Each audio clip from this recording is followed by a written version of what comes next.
Estamos en Saludarte, un programa sobre temas médicos. Queremos que estés al tanto sobre prevención, información y nuevos descubrimientos en medicina. Desde hace 9 años, todos los martes a las 18 horas, a través de la 92.5 MHz, FM Signos, Vicente López, provincia de Buenos Aires, y a través de la página web www.fmsignos.com.ar. Nos podés acompañar y así aprender a cuidarte y cuidar a los demás. Mi colega y amiga, la doctora Carmen Vázquez Rodríguez, y quien les habla, el doctor Marcelo Gus, te damos la bienvenida a nuestro programa. El 12 de mayo se conmemora el Día Mundial de la Fibromialgia y del Síndrome de Fatiga Crónica. Dos enfermedades que pueden producir dolores, fatiga, hipersensibilidad, trastornos del sueño, bueno, muchas cosas que ahora vamos a charlar con una especialista del tema, la doctora Evangelina Melgar, que es médica psiquiatra del Sanatorio Adventista del Plata, coordinadora de la Clínica de Fibromialgia Nineco, docente en la Universidad Adventista del Plata, coordinadora de la residencia en psiquiatría en el Sanatorio Adventista del Plata y magíster en neuropsicofarmacología. Doctora Melgar, ¿me está escuchando? Sí, hola, muchas gracias por esta oportunidad. Un placer estar con ustedes. Bueno, igualmente, doctora, es un placer tenerla con nosotros. Y bueno, para charlar de este tema, que se ha hablado bastante, pero me parece que hay cosas que nunca terminaron de quedar claras, respecto a la fibromialgia y síndrome de fatiga crónica, que esto también se habla muy poquito, que también me gustaría charlarlo con usted. Pero cuéntenos un poco para nuestros oyentes, ¿qué es la fibromialgia? Bueno, la fibromialgia es una enfermedad crónica de origen desconocido que se caracteriza por dolor generalizado, dolor muscular. Ajá. De manera progresiva. Esto va empezando, en algún momento empieza a doler alguna región del cuerpo, en las regiones osteomusculares, hasta que después esto se generaliza. Ajá. Se asocia a otros síntomas que justamente con la descripción de los síntomas, que son los criterios clínicos de la fibromialgia, se hace el diagnóstico, porque Correcto. No hay estudios complementarios y por ahí esa es la complicación dentro del campo de la medicina, ¿no? ¿Esto aparece espontáneamente o tiene que haber algún desencadenante? En general hay un 40% en las estadísticas de que habla que hay un cuadro de estrés previo a la aparición de fibromialgia. Ajá. Está muy asociado a situaciones traumáticas o estrés crónico que en algún momento de la vida dispara el cuadro de fibromialgia. Entonces, tenemos un estrés que lo desencadena. ¿Puede aparecer en cualquier momento de la vida? ¿Es más común en hombres, en mujeres? ¿Cómo lo vemos? Es mucho más frecuente en mujeres, entre 30 y 50 años. Sí. Esto no descarta que de igual manera puede afectar a hombres, inclusive niños. Pero es más frecuente también. Y mucho más frecuente en mujeres. Perfecto. Entonces, ¿y cómo son? Entonces, cuéntenos, los primeros síntomas son dolores, básicamente. Dolores. Generalmente es un dolor muscular, porque no empieza doliendo todo el cuerpo, empieza doliendo una región. Generalmente la descripción de las pacientes: me duele de golpe un brazo como que me hubiera lastimado, como que tuviera un moretón, aunque no lo tengo. Entonces el dolor es en reposo, pero empeora si alguien con el roce o con la palpación. De ahí los puntos dolorosos. En su momento se hacía el diagnóstico con entre 11 a 18 puntos dolorosos, donde el médico examinaba palpando estas regiones que serían los puntos dolorosos. Entonces obviamente empeora el dolor si la persona presiona esas regiones. Sí. No empieza doliendo todo el cuerpo, empieza una región, pero al otro día de golpe ese dolor desaparece y a la semana aparece en otro lugar y después en otro lugar y así sucesivamente hasta que sí se generaliza. Es decir, que empieza a doler como todo el cuerpo, digamos, ¿no? Duele todo el cuerpo. ¿Es permanente este dolor? ¿No calma? ¿Cómo, por ejemplo, de noche? No, fibromialgia justamente va a ir variando este dolor. Obviamente, a ver, una cosa es cuando esto empieza y otra cosa es cuando estamos hablando de una persona con 10 años de fibromialgia sin tratamiento, ¿no? Que justamente el desafío del día del 12 de mayo y el desafío de esto es concientizar tanto a la población y a los profesionales para que podamos diagnosticarlo a tiempo, porque el pronóstico cambia y la evolución lógicamente va a cambiar de la calidad de vida de la paciente si es diagnosticado a tiempo, porque tiene tratamientos muy específicos. Si no, la paciente le duele, ¿y qué es lo que normalmente hacemos? Me duele, me quedo quieta. Y cuanto más quieta uno está en fibromialgia, empeora. Empeorando, lógicamente también por el no movilizarse, ¿no? Por supuesto. Perfecto. Pero justamente hay ciertas características de la fibromialgia que es fundamental movilizarse. Movilizar. ¿Pueden aparecer otros síntomas aparte de eso? Justamente, bueno, aparte de los criterios, tiene que ver, aparte del dolor muscular, que es el síntoma principal, está la rigidez matutina o la rigidez en reposo, que justamente esto es principal, que el paciente tiene que saber por qué a la mañana le cuesta tanto activarse, moverse y obviamente sentirse rígida, y que esto le genera más impacto de dolor y más incapacidad, porque siente, bueno, si no me puedo mover, no me muevo, me quedo en la cama. Y después, si durante el día no me puedo mover, entonces más quieta me quedo, y así sucesivamente va pasando la discapacidad de esta fibromialgia, que no debería ser así. Es decir, con un buen tratamiento no tiene que ser. Psicoeducación del paciente. La rigidez matutina, esto se da porque hay una alteración, llamémosla así, como la limpieza del músculo, porque hay una mitocondriopatía, hay una alteración en la oxidación del músculo, no hay una limpieza. Entonces, cuanto más quieta está el paciente, más rígida se va a poner. De ahí la importancia de, sí o sí, tiene que hacer actividad física la paciente, gradual, obviamente, no cualquier tipo de actividad física, muy despacio, pero tiene que ser diaria. Tiene que hacer ejercicios de estiramiento con oxigenación, como yoga, tai chi, stretching. Todos los días tiene que hacer esto esta paciente, y de esta manera va a ir mejorando tanto la rigidez como la movilidad y por ende el dolor. Pero cuesta llegar al diagnóstico, porque por lo que pasa con estas enfermedades, cuando no tenemos algún estudio complementario, no tenemos la ecografía, no tenemos un análisis, no tenemos nada, tenemos que guiarnos solamente por lo que llamamos los médicos el diagnóstico diferencial, por descarte, si se quiere. Exacto. ¿Cuesta llegar al diagnóstico? Casos de enfermedades poco frecuentes, por ejemplo, que hay gente que estuvo años hasta que llegaron al diagnóstico. ¿Pasa con la fibromialgia? Sí, lamentablemente sí, pero por ahí tiene que ver con falta de conocimiento de esta patología. Claro. Porque en sí, por ahí los criterios son característicos. A ver, el dolor que comienza de esta manera, que llega a un punto que se generaliza, la rigidez matutina, esto no se da en otras patologías, la sensación de fatiga crónica o pesadez muscular, que la dificultad movilizarse, el trastorno del sueño.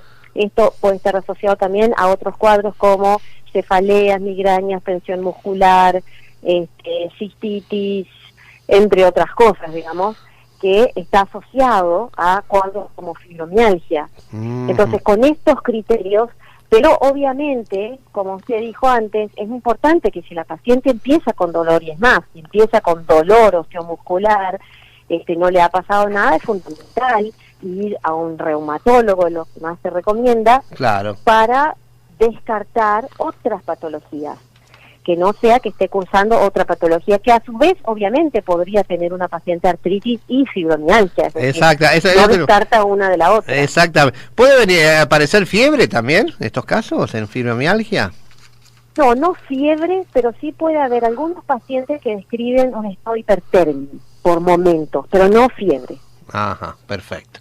A ver, vamos a suponer, tenemos una paciente o un paciente que ya tiene diagnosticado la fibromialgia, que seguramente tal vez lo pueda hacer usted, o se la derivan, digamos, ¿no? ¿Cuáles serían los puntos básicos del tratamiento o de la mejora de la paciente? Perdón, no te escuché muy bien. Claro, ¿cuáles serían los puntos básicos del tratamiento de la fibromialgia? Bueno, depende de la afectación que está teniendo la paciente, ¿no?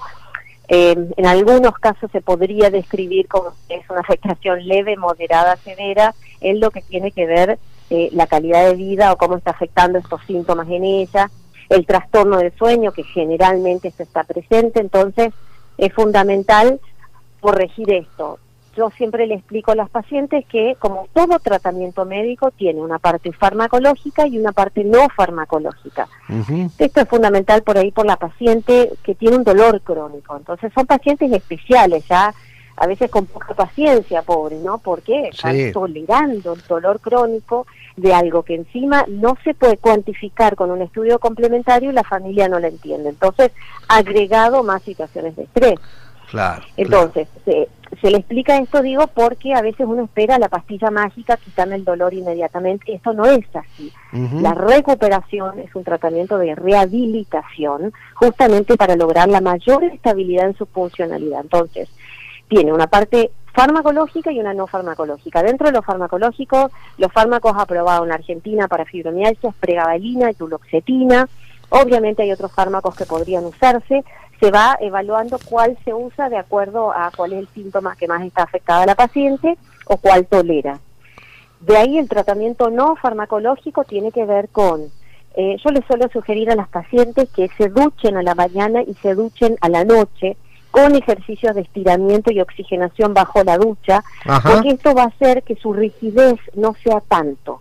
Es decir, a la mañana, porque si no tardan a veces 1 o 2 horas hasta poder activarse esta paciente y sentir menos dolor. Entonces, para que no le lleve tanto tiempo, te sugiero una ducha matutina y una ducha antes de descansar.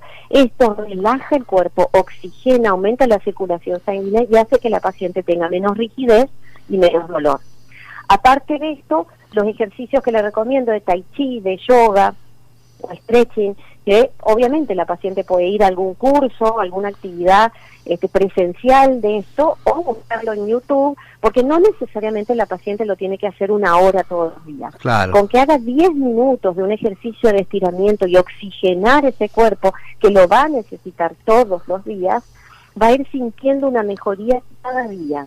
Y aparte la actividad física aeróbica, que lo que más se recomienda son caminatas o bicicleta fija para no tener posiciones rígidas, o aquagym, por ahí eso está un poco más complicado por el tema del COVID. Claro, claro. O bailar como cualquier tipo de baile, porque lo importante es movilizarse. Lo mismo, no 1 hora, lo que va pudiendo manejar la paciente, porque como hace un rato decíamos, la fibromialgia no duele de la misma manera todos los días. Hay días puede ser que duele menos y días que duele más. El tema es que las pacientes, por eso la importancia de la psicoeducación, es que el día que no les duele mucho, hacen todo lo que no pueden hacer y después están 1 semana que no se pueden levantar de la cama. Entonces lo importante es enseñar a esa paciente cómo ir movilizándose día a día para lograr lo que decimos, la estabilidad en su funcionalidad.